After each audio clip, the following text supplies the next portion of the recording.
오늘 우리에게 주신 말씀은 사도행전 1장 1절부터 8절까지의 말씀입니다.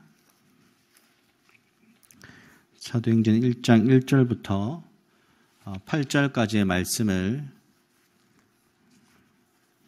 우리 다 함께 읽도록 하겠습니다. 우리 현장에 계신 분들은 큰 목소리로 함께 읽어주십시오. 시작. 데오빌러여, 내가 먼저 쓴 글에는 무릇 예수께서 행하시며 가르치시기를 시작하신부터 그가 택하신 사도들에게 성령으로 명하시고 승천하신 날까지의 일을 기록하였노라.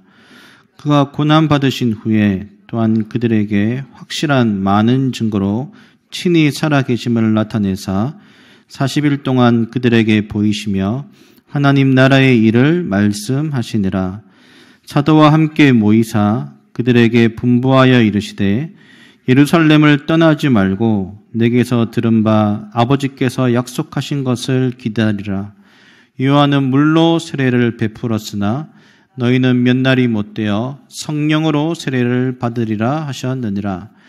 그들이 모였을 때에 예수께 여쭈어 이르되 주께서 이스라엘 나라를 회복하심이 이때니까 하니 이르시되 때와 시기는 아버지께서 자기의 권한에 두셨으니 너희가 알 바 아니요 오직 성령이 너희에게 임하시면 너희가 권능을 받고 예루살렘과 온 유대와 사마리아와 땅끝까지 이르러 내 증인이 되리라 하시니라. 아멘.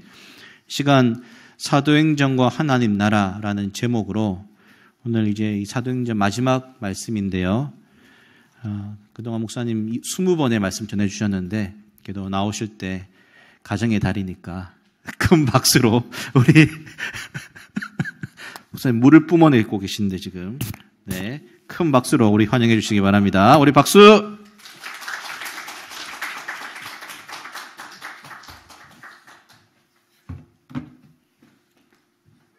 네, 감사합니다, 여러분.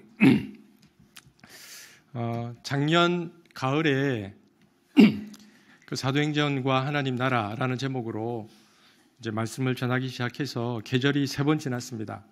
가을, 겨울, 봄. 그래서 오늘 이제 사도행전과 하나님 나라 마지막 말씀을 이제 봄에 전하게 되는데, 제가 이제 봄이 되면 가끔씩 그런 말씀을 드리는데, 제가 성경에 나와 있지 않지만 제가 봄을 계절적으로 좀 좋아하기도 하고, 그래서 청년 때에 하나님께서 천지를 창조하셨던 그 창세기 1장 1절의 계절은 봄이었을 것이다. 개인적으로 그렇게 생각할 만큼 제가 봄을 좋아합니다. 이 봄날 또 이제 하나님 나라에 대한 말씀을 마지막으로 보려고 하는데요. 20번의 말씀을 어떻게 보면 정리하고 요약하는 시간이기도 하고요. 특별히 사도행전의 주제가 하나님의 나라인데 이 하나님의 나라가 이 땅 가운데 어떻게 들어오는가, 이 말씀을 우리가 이제 마지막으로 한번 정돈해 보겠습니다. 제가 기도하고 말씀 전하겠습니다. 하나님 감사합니다. 오늘도 저희들이 주의 말씀 앞에 섰습니다. 사랑하는 지체들이 어디에서 어떠한 모양으로 하나님께 예배하든지 간에 성령 하나님께서 동일하게 한 사람 한 사람을 만져주시고 또 임재하여 주시고 또 그들의 삶 가운데 이 말씀으로 길을 열어주시고, 그래서 우리가 그 하나님의 나라를 살아내는 데에 부족함이 없도록 오늘도 우리 예배 가운데 우리와 함께하여 주옵소서. 예수님 이름으로 기도합니다. 아멘. 오늘의 본문은 우리가 너무나 잘 알죠. 오늘의 본문은 예수님께서 승천하시면서 주신 메시지입니다. 사도행전 1장 4절 딱 승천하시면서 이제 하늘로 올라가시면서 이 말씀을 하셨죠. 함께 읽겠습니다. 시작.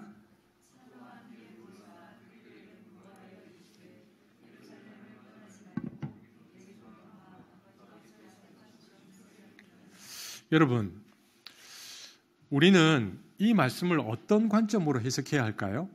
제가 오늘 이제 마지막 날이니까 한번 질문해 보겠습니다. 특별히 이제 본당에 계신 분 가운데 고개를 숙이고 계신 분들을 중심으로 제가 질문을 한번 해보도록 하겠습니다.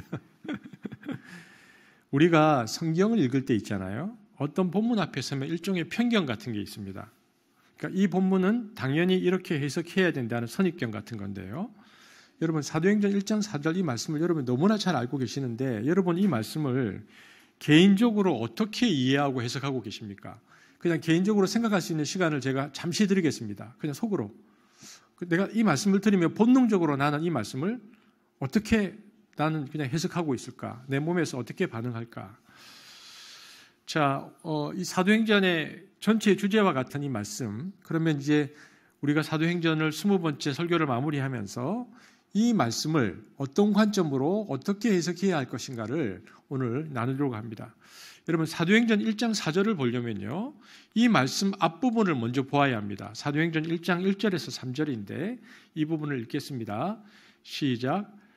데오빌로여 내가 먼저 쓴 글에는 무릇 예수께서 행하시며 가르치시기를 시작하신부터 그가 택하신 사도들에게 성령으로 명하시고 승천하신 날까지 이를 기록하였노라.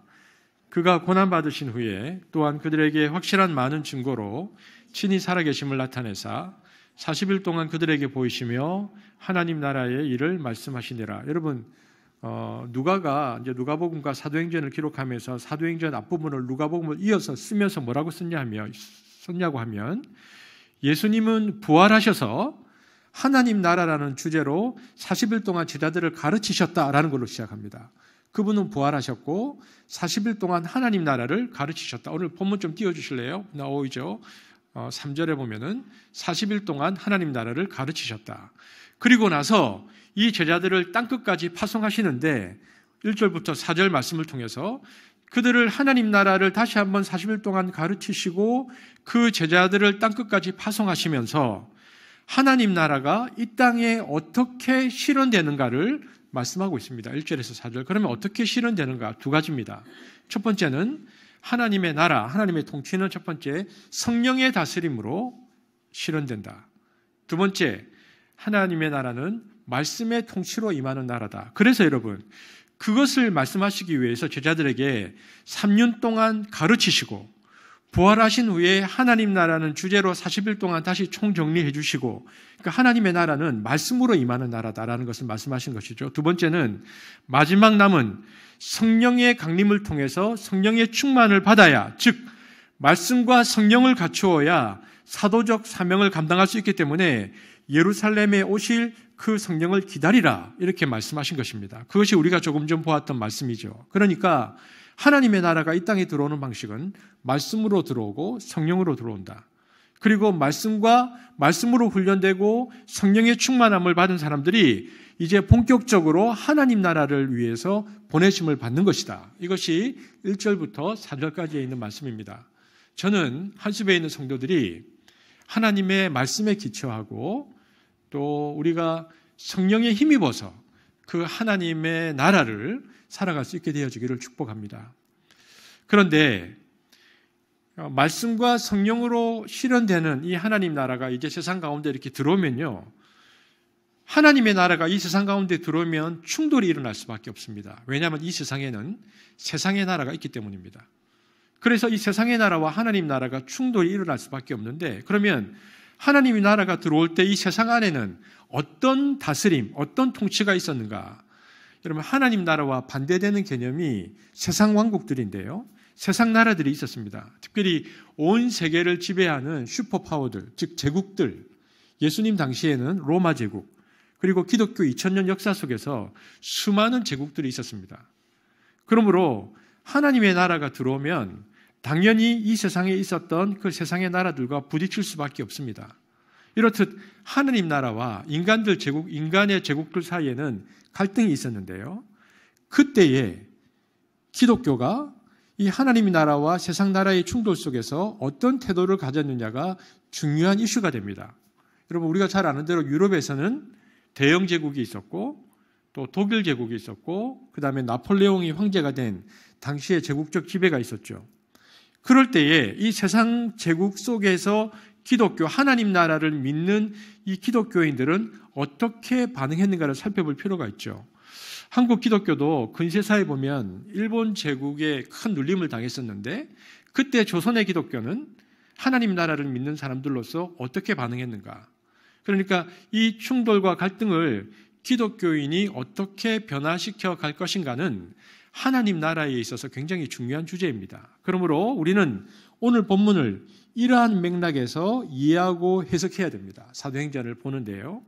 오늘 본문을 보면 예수님은 제자들에게 예루살렘에 머물면서 성령의 강림과 권능을 받고, 그러니까 성령 세례, 성령 충만이 일어나야 된다고 말씀하셨습니다. 자, 그러면은 이 말씀이 주시는 성경의 맥락을 우리가 좀 보려고 하는데, 여러분, 예수님께서 제자들에게 성령의 강림, 성령의 세례, 성령의 충만을 받아야 된다고 말씀하셨는데, 성령 강림 메시지의 본질이 무엇인가? 제가 질문해 보겠습니다. 우리가 신앙생활을 하면서 일반적으로 성령께서 강림하면 좋겠다, 성령이 임재하시면 좋겠다, 성령 충만을 구하는데, 여러분, 우리가 성령 강림과 성령 임재를 구하는 이유는 뭡니까? 우리가 그냥 한번 생각해 보시죠. 우리는 일반적으로 성령 강림과 성령 충만을 언제 구합니까?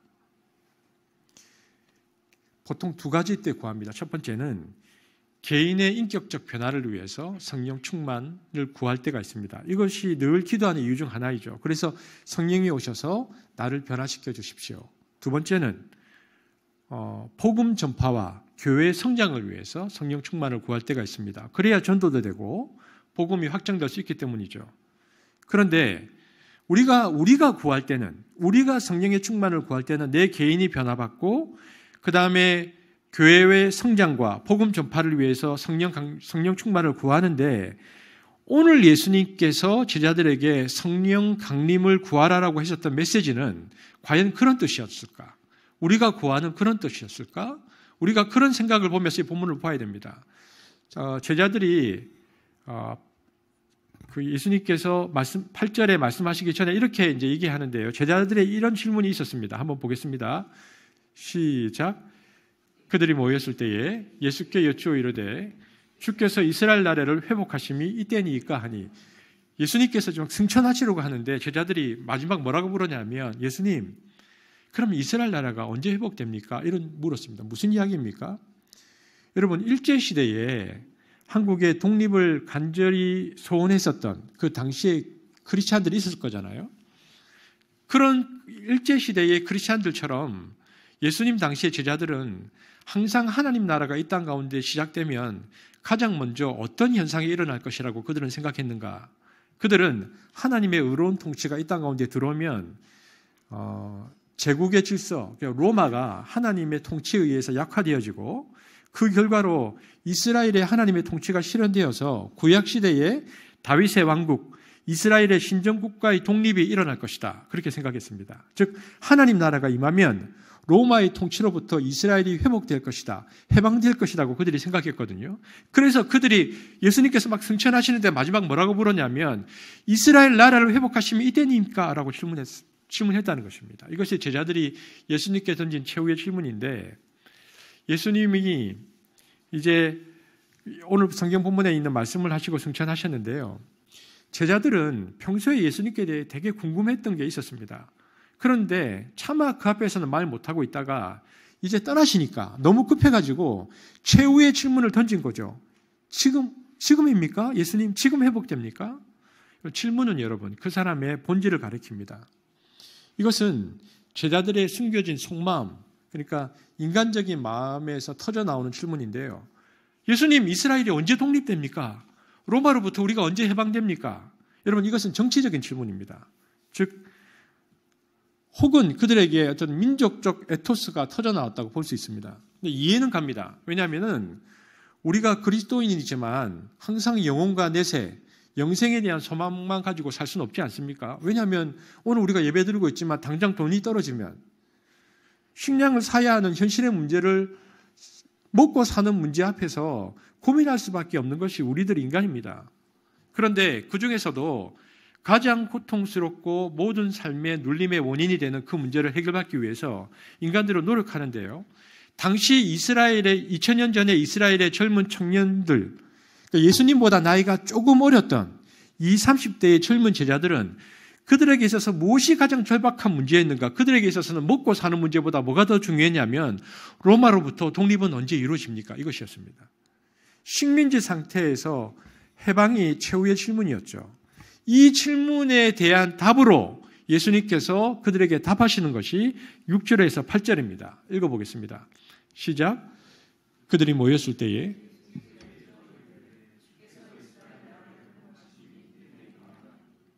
이르시되 때와 시기는 아버지께서 자기의 권한에 두셨으니 너희가 알 바 아니요 오직 성령이 너희에게 임하시면 너희가 권능을 받고 예루살렘과 온 유대와 사마리아와 땅끝까지 이르러 내 증인이 되리라 하시니라. 그러니까 여러분 우리는 성령 충만을 받아야 할 이유를 개인의 인격적 변화에 주목하죠. 물론 중요합니다. 왜냐하면 인격의 변화를 위해서 성령 충만을 구해야 합니다. 때로는 복음 전파가 흥황이 일어나서 교회도 부흥되고 땅끝까지 선교적 사업을 완성하기 위해서 성령 충만은 당연한 것입니다. 그러나 오늘 예수님께서 저자들에게 성령 충만을 이야기하는 문맥의 배경을 보면 세계의 질서가 약소국 식민국가의 독립을 위한 질문 속에서 성령 충만에 대한 답이 구해졌습니다. 제국이 약소국을 지배하고 있는데 언제 회복될 것인가? 그러므로 이 성령 충만의 메시지를 보편 사회의 문제, 보편 역사의 문제에 대한 예수님의 답변으로 전제하고 이것을 해석하는 것이 문맥에 맞습니다. 이것은 그냥 뜬금없이 어떤 영적인 대화 속에서 나온 것이 아니고 보편 역사의 문제 속에서 던져진 질문 속에 예수님께서 답하셨다는 것입니다. 그런데 우리는 예수님과 제자들의 대화 앞뒤는 다 잘라버리고 8절만 떼어서 성령 충만을 해석하는 것은 너무나 개인적인, 개인에게만 적용하는 너무 좁은 해석이라는 것입니다. 그러므로 오늘 본문은 보편 역사의 질문에 대한 주님의 답변에서 나왔다는 것을 전제하고 보아야 합니다. 제자들도 주님께서 죽으시고 부활하신 이 구원사적 의미를 충분히 이해했습니다. 40일 동안 또다시 하나님 나라에서 들었으니까. 그런데 그럼에도 불구하고 그들의 질문은 그건 다 알겠는데요, 예수님. 아주 중요한 질문이 있습니다. 우리 민족은 언제 해방되는 겁니까? 우리는 일제시대를 겪었기 때문에 제자들의 이런 질문의 마음을 충분히 이해할 수 있습니다. 근데 주님은 여기에 답변을 주셨죠. 7절입니다. 그들이 질문했는데 주님께서 이렇게 말씀하셨습니다. 시작. 이르시되 때와 시기는 아버지께서 자기의 권한에 두셨으니 너희가 알 바 아니요. 여러분, 일반 역사에서 우리 한민족이 일본의 억압으로부터 언제 독립될 것인가? 그 당시에 일제시대의 크리스찬들이 얼마나 궁금했겠습니까? 그래서 그 당시에 크리스찬들이 얼마나 많이 기도했겠습니까?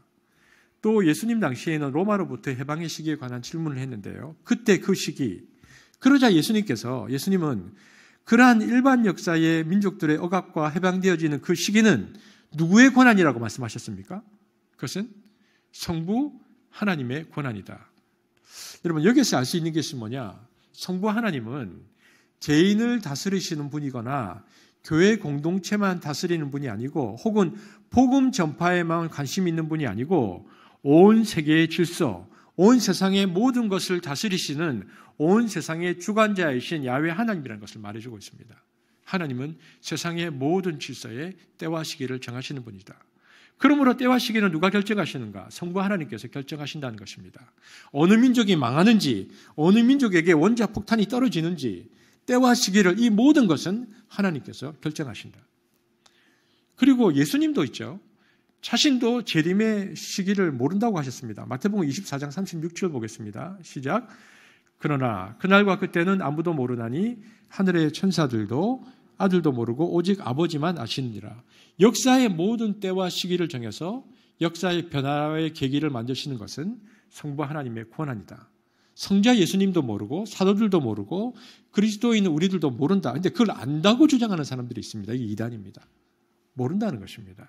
그렇다면 하나님께서 어떤 시기를 정하시잖아요. 그런데 시기를 정하고 그 시기를 행하실 때, 권한을 행사하실 때 그냥 점쟁이들이나 혹은 운명론자들이 이야기하는 것처럼 언제 무슨 일이 몇 월 며칠에 일어날 것인가를 정해놓고 사람들이 어떤 반응을 보이는 것과 상관없이 하나님이 강압적으로 역사를 이끄시는가?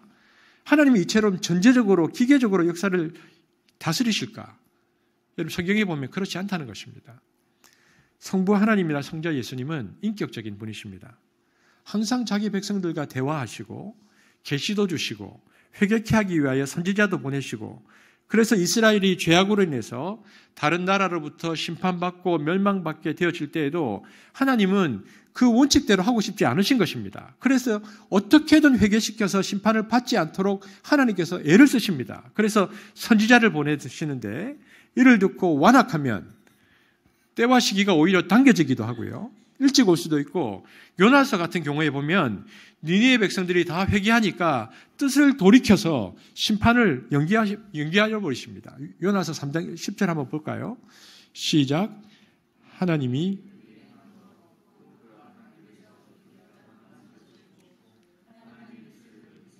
그들에게 내리리라고 말씀하신 재앙을 내리지 아니하시니라. 여러분, 때와 기한이 늘어납니다. 여러분, 왜 이렇게 하나님께서 정하신 때가 당겨지기도 하고 미뤄지기도 합니까? 하나님이 인격적인 분이시기 때문에. 어린이 주일이잖아요. 어버이 주일이고, 이제 어버이 가정의 달이 많이 있는데, 여러분, 집에서 그 아이들 말 잘 안 듣죠? 우리 부모님도 너무 공감 많이 하시죠? 특별히 우리 청소년들 말 잘 듣죠? 예, 잘 듣는다고 생각하는데, 이제 뭐 약속을 했는데 잘 안 해.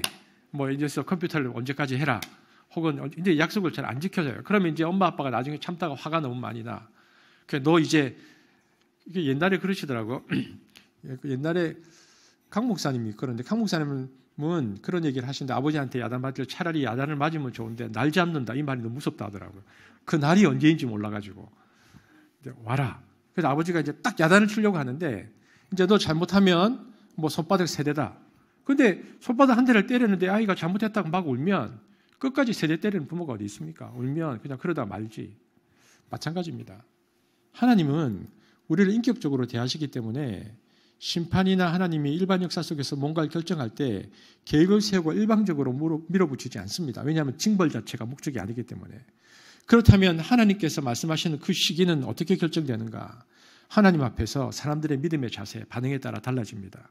순종인가 불순종인가, 완악함인가 회개함인가, 그것에 따라서 하나님은 자기 권한에 두셨으니까 그것은 너희들과 나의 인격적 관계에서 내가 결정할 것이다. 어떤 기한을 못 받아서 반드시 그때 되어야 한다라고 생각하지 말고, 때로는 너희들이 나에게 기도하고 요구했던 것이 반드시 그때까지 이루어져야 된다.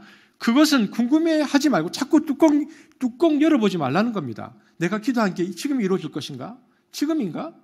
하나님의 심판이 지금 올 것인가? 그것은 인격적 관계에서 완충작용이 일어날 수 있으니까 그것은 너희들이 신경 쓰지 마라. 너희가 알 바 아니다. 사도행전 1장 7절이 그것이죠. 이르시되 때와 시기는 아버지의 권한에 주셨으니 너희가 알 바 아니요. 이처럼 보편사에 대한 하나님의 통치를 이야기하시고, 때와 기한은 인격적 관계에 있어서 유기적으로 하나님 역사하실 것이니까 그것은 너희들이 그것에 관심을 자꾸 가지 말고, 언제입니까? 관심 갖지 말고 너희들이 오직 관심을 가져야 할 것은 무엇인가? 사도행전 1장 8절이라는 겁니다. 보겠습니다. 시작.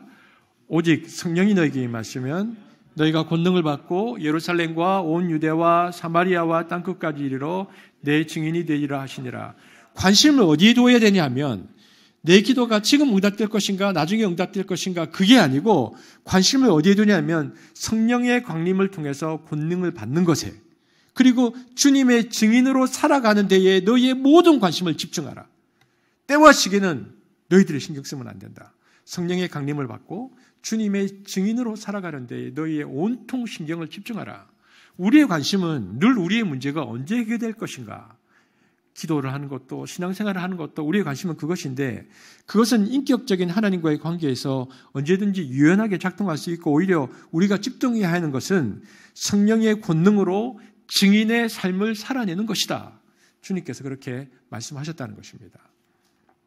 그렇다면 로마로부터 해방의 시기에 관심을 집중하면서 질문했던 제자들을 향해서 성령으로 말미암은 증인의 삶을 살라고 하신 말씀을 우리가 어떻게 해석해야 되는가? 이 말을 세상 역사는 관심 두지도 말고 오직 복음 전도와 세계 선교에만 헌신하라고 해석해야 되는가? 만약 그렇다면 기독교인은 나라가 망하든 일본이 지배하든 관심 없이 그건 모르겠다. 복음 전파만 해야 된다는 말인가? 세상에 대한 관심을 갖지 않고 수도사처럼 살면 되는 것인가? 그렇지 않겠죠. 주님이 왜 성령 충만 받는 것이 사도들에게 중요하고 권능받고 증인되는 것이 중요하고 복음 전파하는 것이 중요하다고 말씀하셨을까? 이것이 우리가 사도행전을 20번 말씀을 보면서 오늘 다시 한번 이 말씀을 보는 이유인데요. 그것은 너희들이 지금 고민하고 있는 로마의 지배, 세상의 죄악된 세상 질서가 변화되는 가장 근원적인 힘이 무엇인가를 말씀하시는 것입니다. 그리고 그 근원의 힘은 성령 충만이라고 얘기하시는 것이죠. 왜인가? 이 땅의 모든 악한 죄와 그리고 이 악한 시스템, 제국의 권세는 다 죄로부터 시작된 것입니다. 죄 때문에 신분 차이도 생긴 거죠. 죄 때문에 계급도 생겼고 중산층도 생기고 가불관계도 생기고 죄 때문에 민족끼리도 싸웁니다. 죄 때문에 남녀 사이에 성적 불평등도 생깁니다. 이로써 이 땅의 모든 인간의 문화와 사회 시스템의 잘못된 그 근원적 원인은 무엇인가? 인간의 죄 때문이라는 것입니다. 그러니까 이 문제를 근원적으로 해결하지 못하면서 구조적 개혁, 시스템만 고쳐놓으면 과연 세상은 변화될까? 그렇지 않음을 주님께서는 아셨다는 것입니다.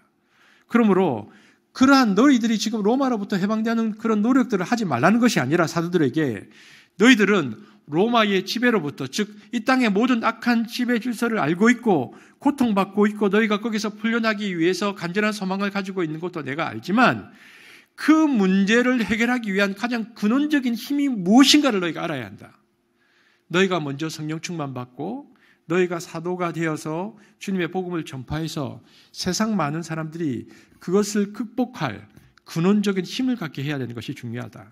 이것이 너희들에게 주어진 가장 우선적인 일이라고 말씀하신 것입니다. 그러니까 이것을 A가 아니고 B다라고 해석하면 안 되고 A의 문제를 해결할 가장 근원적인 것이 무엇인가? 하나님의 통치가 실현되는 것이다. 이 너희들이 원하는 이 문제를 해결하기 위해서 가장 먼저 해야 되는 것은 성령을 충만받는 것이다. 그래서 하나님의 통치가 이 땅에 실현되려면 먼저 성령의 능력을 받아야 한다라고 예수님께서 말씀하신 것이죠. 왜냐하면 제자들이 3년 동안 그랬고 부활하신 예수님과 그랬는데 아무리 말씀을 많이 알고 있어도 주님으로부터 하나님의 나라에 대한 재교육이 다 끝났어도 그것만 가지고는 그 말씀을 실현하지 못한다는 것입니다. 능력 없는 사람이 전쟁의 일성에 나가면 총알바지로 다 죽습니다. 그러니까 주님은 제자들을 세상 땅끝까지 보낼 때에 무기도 없이 가르침만 주고 맨손으로 나가 죽어라 그렇게 말씀하시는 분이 아니시고 그런 냉혹한 사령관이 아니라는 것입니다. 야, 너희들 그런데 능력 좀 받고 가라. 교육 끝났다고 바로 나가면 안 된다. 머물려서 능력 받은 다음에 나가라. 이렇게 말씀하시는 것입니다. 하나님의 사도로서 세상 죄의 근원을 바꿔야 할 사람으로서 가장 먼저 준비해야 할 것은 성령 충만이다. 이렇게 말씀하신 것이죠. 능력이 없으면 감당 못한다. 그래서 성령 안에서 하나님의 권위와 능력을 받아서 나가야 이 죄의 근원적인 힘을 극복하는 소멸하는 사명을 감당할 수 있다는 것입니다. 그러므로 이 말씀이 세상에는 관심을 두지 말고 교회만 관심을 두고 선교에만 관심을 두라고 이런 식으로 해석할 수 없고 앞뒤 맥락이 하나님 나라가 언제 임할 것인가라는 맥락 속에서 질문과 답변이 주어졌으면 이런 얘기를 하죠. 너희가 정말 이 세상의 악한 질서에서 벗어나기를 원한다면 너희들은 먼저 성령의 충만함을 받는 것이다. 그래야 그 일들을 시작할 수 있다라고 주님께서 말씀하셨다라는 것을 알 수 있습니다. 즉 보편 역사의 모든 갈등, 인종 갈등, 민족 갈등, 신분 갈등, 계급 갈등, 남녀 갈등, 빈부 갈등 그 원인이 죄에 있으므로 먼저 이 죄를 소멸하는 성령의 권능을 받고 사도들이 이 근원적 죄를 소멸하는 하나님 나라의 복음을 전파하는 예수의 증인이 될 때에 비로소 너희들이 원하는 문제도 해결된다는 총체적 관점으로 오늘 본문을 해석해야 한다는 것입니다. 이렇게 해서 성령이 임하잖아요. 그래서 하나님 나라 공동체의 질서가 이제는 교회를 넘어서서 세상의 보편 질서 속에서 영향을 미치기 시작하면서 힘으로 다스리는 세속의 지배 질서가 변화를 겪게 됩니다. 그래서 성령 충만해져지고 그 세상의 제국의 질서의 근원인 그 죄를 이길 능력을 가지고 막 나가면 세상의 제국이 막 밀려가죠. 이 변화를 하나님의 나라가 교회를 벗어나서 성령의 충만으로 세상의 제국의 그 죄를 막 밀어붙이는 하나님의 나라가 확장되어지는 것을 미국의 복음주의자 칼 헨리는 4가지의 영어 R로 설명했습니다. 이 4가지로 그 성령의 능력이 이 죄를 잠식해 나가면서 하나님 나라를 확장한다. 이 4가지로 그리스도인의 세상을 바꾼다는 것입니다. 첫 번째 뭐냐? 첫 번째 보면 리제너레이션, 중생입니다. 첫 번째 R입니다. 예수를 믿고 불신자가 변화되어서 거듭나면 개인의 삶이 변한다는 것입니다. 심령이 변하고 마음이 변하고 생각이 변하고 그래서 거듭난 그리스도인답게 윤리적으로 산다는 거죠. 이렇게 되면 이것 자체가 세상을 변화시킨다는 것입니다. 어차피 세상이라는 것은 인간들이 만든 세상이기 때문에 인간의 변화, 개인의 변화, 인격의 변화가 세상을 변화시킨다. 여러분 그런 예가 많습니다. 한 사람의 변화가 역사의 변화를 가져다 주는 일들이 역사에는 허다합니다. 그리고 이 변화를 일으키는 방식이 복음 전파죠. 그래서 하나님의 나라가 전파되면서 첫 번째는 리제너레이션이 일어나는 것입니다. 두 번째 뭐냐? 두 번째 리가 리뉴얼입니다. 갱신이죠. 우리말로 하면. 사람이 거듭나고 나서는 인격만 바뀌는 게 아니고요. 가치관이 바뀝니다. 세계관이 바뀝니다. 윤리가 바뀝니다. 그래서 이것을 가지고 내가 이제 내 삶을 바꿔야 되겠구나. 내가 현재 속한 공동체, 내 주변 상황을 살펴봐야 되겠구나. 그리고 내가 사는 동네를 바꿔야 되겠네. 이제는 막 쓰레기가 막 아무 데나 떨어져 있는데 이제는 내가 그게 보이는 겁니다. 내가 사는 동네를 쓰레기가 이쪽에 쌓이지 않도록 해야 되겠네. 그래서 사람이 가치관이 변화됩니다. 이것을 갱신이라고 하죠. 그럼 여러분 한번 질문해 보겠습니다. 개인이 거듭나서 중생하는 것과 가치관이 변해서 갱신, 이 두 가지가 동시에 일어나면 이걸 뭐라고 얘기합니까? 이걸 리바이벌, 부흥이라고 얘기합니다.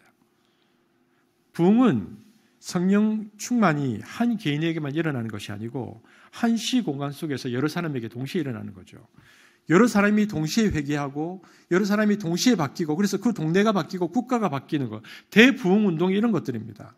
이처럼 리바이벌이라는 것은 중생과 갱신이 동시에 일어나는 거죠. 하나님이 역사에서 가끔씩 이런 일을 하십니다. 여러분 그런데 보십시오. 중생과 갱신은 어떤 특징이 있느냐? 이건 사회 구조를 바뀌는 게 아닙니다. 그 안에 있는 사람들과 그 안에 있는 윤리 가치를 바꾸는 겁니다. 그러니까 어떤 의미에서 이거는 쉽습니다. 왜냐하면 구조는 그대로 두고 그 안에서 사람이 바뀌고 가치가 바뀌는 거니까. 구조를 바꾸는 게 아니고 내용을 바꾸는 것이기 때문에 비교적 저항도 적고 사람들이 동의도 많이 일어납니다. 하지만 문제는 아무리 그렇게 해도 구조가 나쁘면 어떻게 됩니까?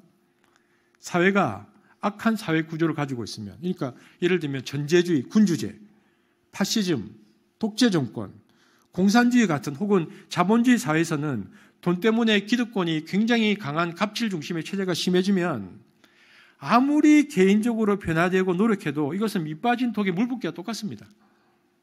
사회 구조 자체가 진공청소기처럼 이걸 다 빨아들여가지고요. 어떤 변화도 일어나지 않습니다. 그러면 이럴 때 어떻게 해야 되는가? 이게 세 번째 리인데요. 이게 리포메이션입니다. 이게 개혁입니다. 이때 하나님의 나라가 이제는 중생과 갱신을 넘어서 세상에 침투하는 방식은 개혁입니다. 여러분 우리가 선한 사마리아 이야기에서 강도가 한번 나타나서 도와주는 건 좋은데 끊임없이 나타나면 어떻게 합니까? 처음에는 착한 사람이 도와주지만 계속 나타나면 어떻게 해야 되는가? 잡으러 가야죠. 이것이 개혁입니다. 중생과 갱신만으로는 안 된다는 겁니다. 사회 구조를 바꾸는 것, 구조 개선하고 구조를 변혁시키고 시스템, 국가, 사회의 악한 구조를 바꾸는 데는 여러분 이걸 바꾸는 데는 사랑으로 바꿀 수 없습니다. 왜냐하면 여러분 사랑이라는 것은 인격에게 베푸는 겁니다. 구조는 인격이 아니기 때문에 감화, 감동, 양심의 갈등 이런 게 없습니다.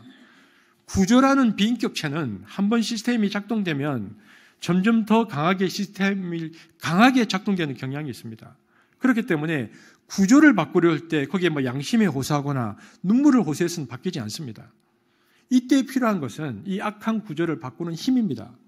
그래서 이 힘을 행사해서 하나님의 다스림에 알맞는 세상으로 변혁, 개혁 바꿔나가는 것입니다. 그래서 법도 바꾸고 군사제도도 바꾸고 검찰제도도 그래서 바꾸고 경찰제도도 그렇게 바꾸고 사회의 모든 제도를 좋은 쪽으로 바꿔서 나가는 거죠. 그런데 이 개혁을 할 때 한 가지 중요한 전제가 있습니다. 무엇보다 힘을 가지고 이제 구조 개혁을 하는데요. 개혁의 특징은 사회적 합의를 통해서 이루어지는 구조 개혁입니다. 그러니까 민주적 또 공동체적 합의를 통해서 질서를 바꾸어 나가면서 개혁하는 것입니다. 질서를 유지하고 그 질서를 그대로 유지하면서 평화적이고 점진적으로 그래서 선거도 하고 헌법도 바꾸어가면서 시간이 많이 걸리지만 조금씩 개혁해 가는 것입니다. 여러분 칼빈과 같은 종교개혁자들은 모두 다 그래서 개혁파였습니다. 이 말은 폭력적으로 이 일들을 하지 않는다는 뜻입니다. 질서를 유지하면서 바꾸는 것입니다.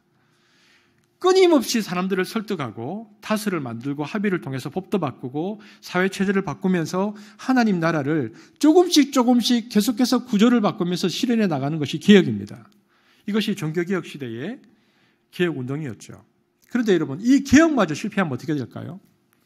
그때는 하나님께서 더 이상 크리스찬이나 혹은 일부 성각자들만 쓰시는 것이 아니고 이때는 일반 대중, 이 구조에서 너무나 시달림을 받았던 일반 시민, 민중들인 사회적 약자들이 힘을 합쳐서 힘으로 혁명을 일으켜버립니다. 이때 유혈혁명이 일어나죠. 이것이 네 번째 R입니다. 레볼루션, 혁명입니다. 여러분, 로마서 13장에서는 지배하는 힘, 공권력 있잖아요. 칼의 권세를 지배자들에게 주었는데 그 힘을 왜 지배자들에게 주었냐고 사도 바울이 말하고 있느냐 하면 그 힘은 공동 질서를 유지하기 위해서 하나님께서 주신 공권력이다. 그런데 그래서 군대, 검찰, 경찰 모두 다 공공 질서를 지키기 위해서 권선징악을 위해서 하나님이 주신 칼인데 이게 공권력의 기초인데 우리가 이 국가 권력을 인정하는 이유는 타락한 인간들의 악을 규제하기 위한 하나님의 질서라는 걸 인정하는 거거든요. 그런데 문제는 이 힘이 법대로 쓰여지지 않고 오히려 권악징선, 악을 권장시키고 선을 징벌하는 쪽으로 가면 그때부터 국가 공권력은 지배폭력으로 바뀌는 겁니다. 지배하는 폭력이 되는 거죠. 그때는 그 질서에 순종해야 될까 저항해야 될까 이것이 크리스찬들의 고민이었습니다. 로마서 13장에 위에 있는 권세에 순종하라는 말은요. 공권력은 권선징악의 전제하에서만 순종하라는 뜻입니다. 그런데 일제처럼 칼의 권세를 가지고 부당하게 빼앗고 독재 정권처럼 사람을 짓밟고 여기에 순종해서 그러면 친일파처럼 되는 게 하나님의 뜻인가? 저항하는 것이 하나님의 뜻인가? 저항입니다. 시민들을 총칼을 갖고 죽인다. 그러면 저항해야 합니다. 이처럼 공권력이 지배폭력으로 바뀌면 자연스럽게 이 폭력에 저항하는 저항폭력 운동이 일어나죠. 거기에 저항하는 폭력이 정당성을 얻게 되는 겁니다. 그런데 문제는 뭐냐? 이렇게 되면 세상이 아수라장이 되어버린다는 겁니다. 여러분, 그래서 2000년 동안 기독교회는 뭘 정돈했는가? 이 칼 헨리가 4가지 R을 말했지만 2000년 동안 기독교회는 혁명에 대해서는 어쩔 수 없다. 보편사적 역사 관점으로는. 하지만 기독교인들은 혁명에 대해서는 적극적으로 참여하지 않는다. 특수한 경우 외에는 저항하는 힘을 바탕으로 해서 기존 질서를 전복시키는 혁명을 지지하지 않았습니다. 왜일까? 왜냐하면 지배폭력에 대항해서 저항폭력이 일어나는 것도 일정 정도 보편사적 정당성을 갖지만 예수님 가르침 속에서는 칼로 저항하는 것을 금지하셨기 때문이죠. 마태복음 26장 52절입니다. 보겠습니다. 시작. 이에 예수께서 이르시되 내 칼을 도로 칼집에 꽂으라. 칼을 가지는 자는 다 칼로 망하느니라. 그래서 개혁까지만 기독교 윤리에서 허락되어지고요. 혁명은 반대하지 않지만 적극적으로 눈앞에 나서서 총칼 들고 죽이는 것은 하지 않습니다. 특히 교회나 그리스도인들은 하지 못합니다. 여기 목사들이 그렇게 하면 어떻게 되겠습니까? 제가 군대에서 군종병이었는데요. 군인들에게 제일 중요한 건 뭡니까? 총이죠. 저는 총이 없었습니다.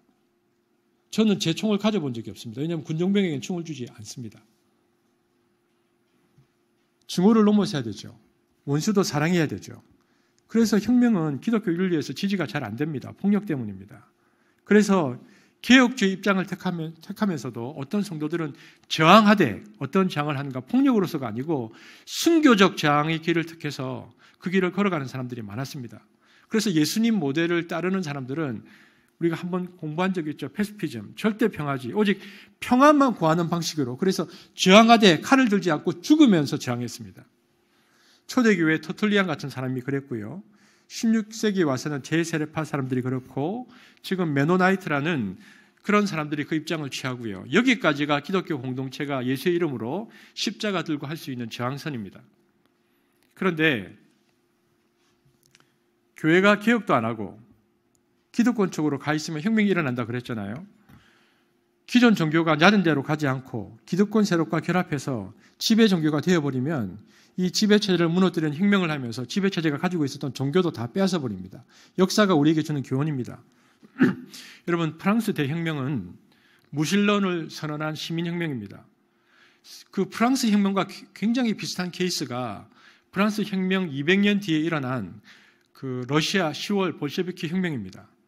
이 혁명으로 사회민주당이 권력을 장악하고 소비에트 정권을 출범시켰는데 공산주의 정권을 출범시키다 보니까 당시에 러시아 정교회가 귀족편이라는 걸 알게 되었거든요. 있는 사람들이 종교였습니다. 그러니까 볼셰비키 공산혁명을 민중혁명을 일으키면서 노동자 혁명을 일으켜서 정권을 장악한 다음에 러시아 정교회도 짓밟아 버리고요. 무신론을 주장하고 러시아 황제와 귀족들을 다 죽여버렸습니다. 그래서 세계 역사상 혁명의 성격이 가장 비슷한 것이 프랑스 혁명과 러시아 혁명입니다. 왜냐? 둘 다 무신론 혁명입니다. 개신교가 중심이 되어서 사회 개혁을 했던 나라들은 그래도 개혁을 통해서 조금씩 변해갔지만 그러나 낮은 자의 위치에 가지 못했던 당시의 캐톨릭들은 전부 민중혁명의 폭발로 나라가 혼란스러워졌죠. 여러분, 혁명이 끝나면요, 독재자들이 들어옵니다. 그래서 프랑스 대혁명 이후에는 나폴레옹이 들어왔고요. 러시아 혁명 이후에는 스탈린이 들어왔습니다. 혁명이 가지고 있는 독인데 사태 수습을 못해서 독재자가 들어옵니다. 이런 식으로 여러분, 교회가 아래로 내려가지 않고 그 사회에서 지배 종교가 되었을 때 지배 체제가 붕괴되면서 종교도 함께 사라져버립니다. 그래서 여러분, 지금 유럽, EU를 보면요, 대부분 다 무신론 사회입니다. 여러분, 유럽은 교회를 가지 않습니다. 이처럼 캐톨릭이 혹은 종교가 가진 자들의 종교가 되어서 무신론 혁명이 일어나는 바람에 유럽 사회 전부가 지금 무신론이 되었습니다. 그래서 여러분, 영국에 갔다 오시면 알겠지만 그 유명한 템즈강에 이제는 다른 불상들이 서 있는 거죠. 그리고 예수 믿는 사람들을 유럽에서 찾기가 거의 힘들어졌습니다. 여러분, 그래서 오늘 본문이 중요한 것입니다. 역사적으로 보편 역사에 가장 깊은 영향을 미친 사건은 바로 예루살렘 오순절 성령 강림 사건이었다는 것을 우리가 오늘 볼 수 있어야 됩니다. 즉, 하나님 나라가 이 땅에 들어오면서 세상의 나라와 충돌이 일어나는데 그 세상의 나라를 변화시키고 변혁시키는 근원의 힘이 어디에서 나온다고 오늘 성경이 말하고 있는가? 1장 8절 다시 보겠습니다. 1장 8절인데요. 시작. 오직 성령이 너에게 임하시면 너희가 권능을 받고 예루살렘과 온 유대와 사마리아와 땅끝까지 이르러 내 증인이 되리라 하시니라. 성령입니다. 그리고 성령 받고 증인이 되라고 했는데 무엇의 증인인가? 하나님 나라입니다. 그러니까 하나님의 다스림이 어떻게 이루어지는가를 증언하라고 했는데 역사적으로 그 하나님의 다스림이 들어오는 방식이 중생, 갱생, 개혁 들어온다는 것입니다. 그리고 개혁까지도 크리스찬들이 실패하면 민중의 혁명이 일어나서 그 종교를 버린다는 겁니다. 그러니까 하나님의 나라가 이 세상 가운데 어떻게 확정되고 있는가를 오늘 본문을 통해서 보아야 합니다. 역사적인 실험을 통해서 이 방식을 우리가 알게 되었고 마지막 방식 혁명은 주님이 인정하지 않죠. 그래서 예수님은 여심당 혁명 정부를 지지하지 않았습니다. 성령의 힘으로 하지 않고 폭력이라는 방식을 택하면 결국 힘센 놈이 이기거든요. 보편 역사가 그렇습니다. 그러니까 그 방식을 택하지 말라는 것입니다. 사도행전 설교를 마무리하면서 그래서 우리는 오늘 예수님의 성령 충만한 메시지가 어떤 맥락 속에서 주어졌는가를 볼 필요가 있는데 이것은 개인의 인격적인 변화라든지 교회의 성장을 위해서 주어진 명령이 아니고 하나님의 세계 통치에 관해서 주신 하나님의 근원적이고 유일하고 가장 효력 있는 대안으로 성령 충만 메시지가 주어졌다는 것을 우리가 볼 수 있어야 합니다. 힘과 폭력으로 세워지는 세속 왕국들은 성령과 사랑으로 세워지는 하나님 나라의 침투를 통해서 그 성격이 변화되거나 붕괴될 것이다. 그리고 너희들은 그 성령의 능력을 신뢰하라라는 것입니다. 여러분, 우리가 기억해야 하는 것은 교회는 하나님 나라의 권능으로 세속의 모든 인간들의 번성과 구원에 대한 그리고 보편 역사에 대한 하나님 나라의 자유와 해방을 실현시키는 종말론적 하나님 나라 대한 공동체라는 것입니다. 사도행전 말씀을 마무리하면서 우리가 이제 이 말씀을 좀 거시적으로 오늘 살펴보았는데 저와 여러분 모두 성령 충만해서 거듭나고 그리고 우리의 삶을 갱신하고 우리의 가치관을 바꾸고 세상을 개혁하는 좋은 그리스도인이 되기를 소망합니다. 그래서 성령 감림과 사도들의 복음 전파는 교회를 세우고 세상 질서를 하나님 나라의 질서로 변화시켰죠. 저는 한수비 일에 쓰임받기를 원합니다. 그래서 우리가 하나님 앞에서 날마다 말씀과 기도를 통해서 중생된 우리의 영혼들을 성결과 거룩으로 다듬고요. 그 말씀에 입각해서 우리의 가치관을 바꾸고 가치관을 통해서 세상을 기억해 나가면서 세상에 좋지 않은 구조들을 바꿔 나가면서 이 하나님 나라를 이 땅 가운데 확장하는 데에 한수비 쓰임받게 되어주기를 주의 이름으로 축복합니다. 기도하겠습니다. 하나님 감사합니다.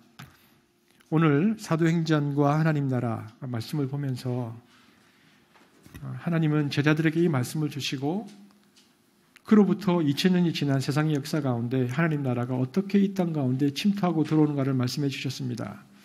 하나님, 우리가 그 일들에 쓰임받는 하나님의 사람들이 되게 하시고 한수비 그렇게 하나님 나라를 확장하는 데 쓰임받도록 우리를 사용하여 주옵소서. 감사를 드리며 예수님 이름으로 기도합니다. 아멘.